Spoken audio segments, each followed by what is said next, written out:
ஜம்மு காஷ்மீரின் கிஸ்துவார் மாவட்டத்தில் பதுங்கியிருந்த பயங்கரவாதிகளை இந்திய பாதுகாப்பு படையினர் சுற்றி வளைத்தனர்.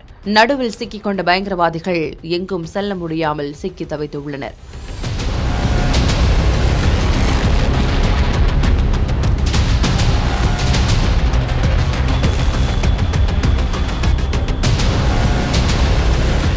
பாகிஸ்தானைச் சேர்ந்த ஜெய்ஷ்-இ-முகமது பயங்கரவாத அமைப்பைச் சேர்ந்த பயங்கரவாதிகள் கிஸ்துவார் மாவட்டத்தில் பதுங்கியிருப்பதாக பாதுகாப்பு படையினருக்கு ரகசிய தகவல் கிடைத்தது.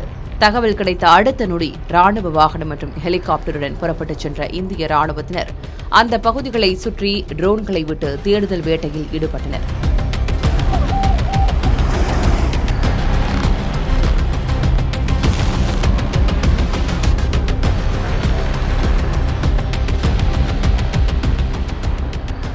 அப்போது மலைப்பகுதியில் உள்ள மண் வீட்டில் பயங்கரவாதிகள் பதுங்கி இருந்ததை ட்ரோன் மூலம் கண்டறிந்தனர். இதனை பார்த்து அதிர்ச்சியடைந்த பயங்கரவாதிகள் ராணுவத்தினர் மீது சரமாரி துப்பாக்கிச்சூடு நடத்தியுள்ளனர். உடனடியாக பதில் தாக்குதலை இந்திய ராணுவம் தொடங்கியது. மின்னல் வேகத்தில் சீறி பாய்ந்த புல்லட்டுகள் 3 பயங்கரவாதிகளின் உடல்களை பதம் பார்த்தது. உயிரிழந்த 3 பயங்கரவாதிகளும் ஜெய்ஷ்-இ-முகமது பயங்கரவாத அமைப்பைச் சேர்ந்தவர்கள் என்று அடையாளம் காணப்பட்டது.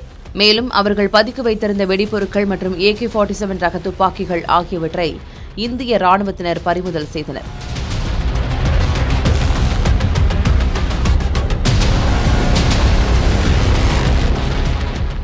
கொல்லப்பட்ட பயங்கரவாதிகளில் ஒருவர் சயீபுல்லா என்பதும் இவர் கடந்த 5 ஆண்டுகளுக்கு முன்பு ஜம்மு காஷ்மீரில் ஊடுருவி இந்தியாவுக்கு எதிராக பல்வேறு சதி வேலையில் ஈடுபட்டு வந்துள்ளார் என்பதும் தெரியவந்தது.